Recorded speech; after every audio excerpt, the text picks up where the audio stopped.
So to finish up where I left off, this is statement number 4 for Jimmy Dore, Nico House, and Convo Couch that addresses a lot of these issues. I was talking about the Mizzou football player strike that I came up with to devastate the entire local economy of Columbia, Missouri, where there was, let me finish, I'm pulling up too much information all at once in my head. Okay, Columbia, Missouri is where the University of Missouri flagship campus is. And of course, most of the state administrators are part of the university's administration. The governor appoints the board of directors or curators or something or another. I don't remember all of it.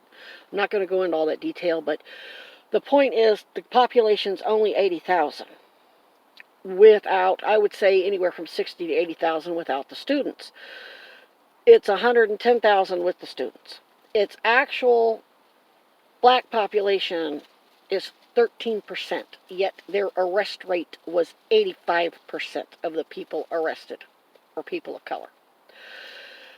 The Columbia, Missouri Police Department and MUPD was repeatedly recorded threatening me and refusing to do a rape investigation or a murder investigation or get the feds into the jurisdiction in spite of my overwhelming evidence, because many of their people were involved in the fraud or part of the state university administration, doctors, nurses, whatever. And yes, the nurses are participating in this fraud right along with the doctors. They just blackmail their superiors into getting management positions or paying for them to get their go back to school so they can get be nurse practitioners or doctors, or and they make a lot of money.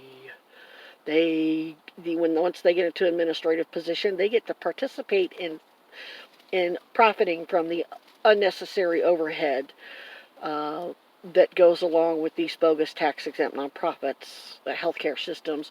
Homeless shelters are involved. The Salvation Army there kept trying to steal me to Burrell, which is Dr. Joseph Parks and Family Health Center in Boone County in Mizzou was partnered with it, another tax-exempt nonprofit, and trying to get me into some housing program as somebody with a mental illness. And I'm like, I don't have a mental illness. Asperger's is not a mental illness. It's causes information and communication processing issues with neurotypicals, because we process and communicate information differently than people who aren't autistic. I was going to autism support groups, and I am a part of autism support groups on Facebook. We communicate just fine.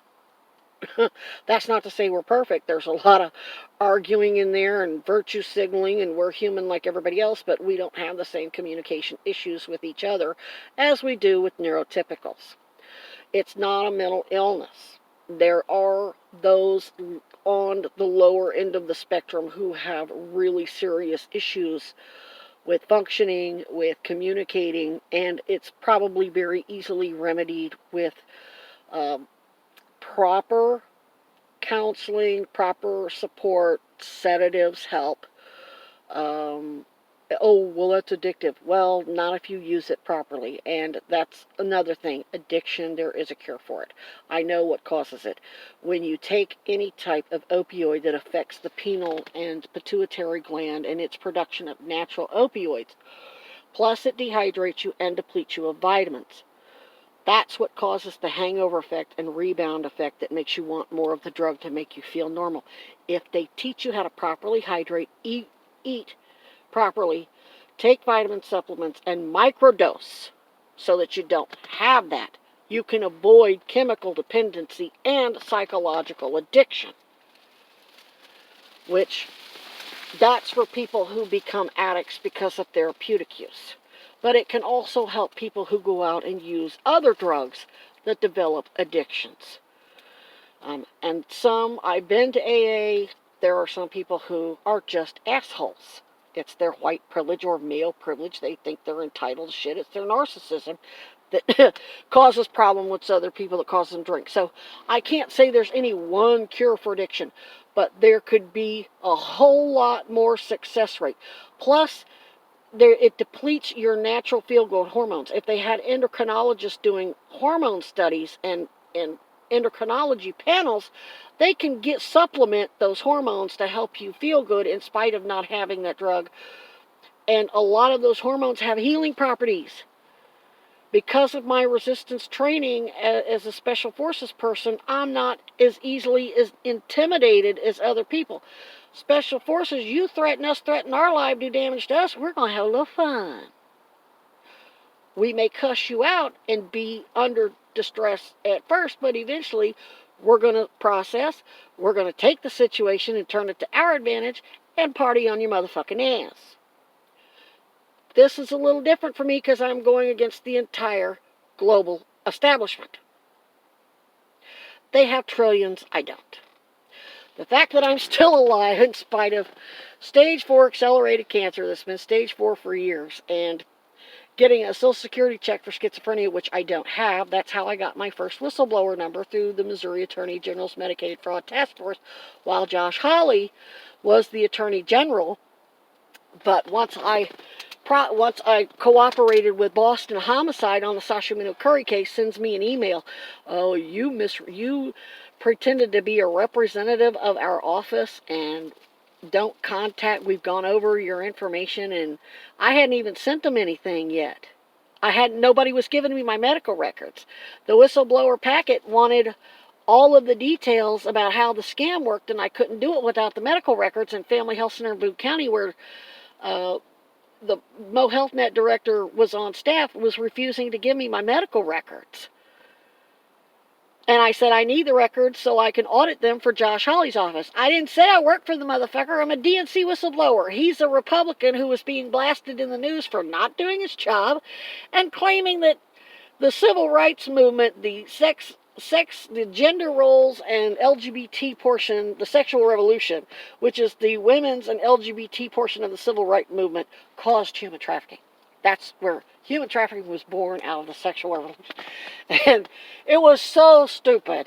That recording of him saying that to a bunch of white nationalists while he was running for senator was so stupid that even Claire McCaskill's like, I went to law school and I know human trafficking's been around since there's been humans. I don't know how the civil rights movement played any role in it. And everybody was just blowing him up as the most shameful. In fact, other Republicans told him to shut his trout because he was going to if he kept running his mouth with dumb shit like that, he was going to hand the election over to Claire McCaskill. Not that she's any better. She was part of Mizzou. She was in bed with the Clintons and Jay Nixon. So when you all say there's two major parties, but there's only one, actually when you all say there's really only one party just pretending to be two parties, they answer to the oligarchs, and we have an oligarchy and corporatocracy, you're absolutely right. My evidence establishes that. What it also establishes is that Trump and the Clintons are working in tandem. And I'm not going to go into that, but I was talking about the Mizzou football player protests. And the point of talking about that is that's why we don't think Chad's dead. We think he's sequestered because nobody went to a funeral. Nobody saw a grave. Nobody saw a casket. Nobody saw a dead body. I asked everybody, I said, how did you even hear about his death? Because there was no news articles on it. And I've been in Orlando. I was there for 6 months, delivering my video and my audio and all my evidence to the other lawyers, and so they could spread it far and wide. And I asked around all the other lawyers in AA. I said, how did you find out he was dead? They said, we just heard that he was dead through the grapevine. We didn't know. There was no news articles. Well, in Orlando, when somebody dies in their home or whatever, there's the police show up. They so-and-so was found dead in their home, or so-and-so died, and then there's an investigation. There was nothing. Nothing. This man had all these accolades, yet there was, I think the Criminal Defense Lawyers Association had some sort of little memorial for him, but this guy should have had a parade. There should have been news articles about the bias crimes advisor for Orlando PD died today. And when I called Central Florida Gay and Lesbian Law Association, where he was the president when I was living with him, and I'm, attorney-client privileges for life, so my being sworn in and being immunized, I worked on a lot of different cases, pedophile cases. He shared information with me that is sealed under Florida law. So if I wasn't his detective, all that information where he had 2 pedophiles basically confess, and he told me how they confessed and how to go about defending them, he broke the law. So he either has to admit I'm his detective, or I can be subpoenaed to testify against him and his clients. And with him being an addict, he was mandated by law to self-report to the Florida bar. But anyway, after that Mizzou football player protest, 4 weeks after that is when you see his obituary. And when I called the Central Florida Gay and Lesbian Law Association and asked them to help me for being discriminated against as a member of the LGBT, oh no, we're friends with the family, there's a conflict of interest. His father's a white Republican who was helping Rick Scott run the fraud scams. Rick Scott and Pam Bondi were being blasted in the news for not doing oversight on fraud. Rick Scott's in Wikipedia as the top for having run the largest U.S. fraud scam in U.S. history. He got popped for $1.3 billion as the CEO of Columbia CHA. Never paid it back. Took the Fifth Amendment 75 times on the witness stand. Never repaid the money, but got elected governor, who appoints people to do oversight on fraud. Now, Trump appointed him as his right-hand man, in what was supposed to be Trump care. So you all see all this shit going on in the news. The Trumps are anti, he's fighting with the Clintons, and they're these horrible adversaries, and they started Russiagate on him, and he's accusing them of this, that, and the other. He only blasts them for shit when it is a conflict with his business interests.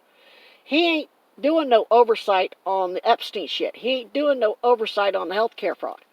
And the healthcare fraud is tied to the Epstein case because Epstein took those victims to those doctors to have those doctors falsify their records, call them crazy, and dope them with unnecessary psychiatric meds and unnecessary narcotic sedatives.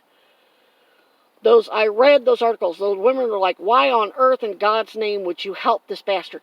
Because the doctors were involved with scams with the Clintons right along with Epstein.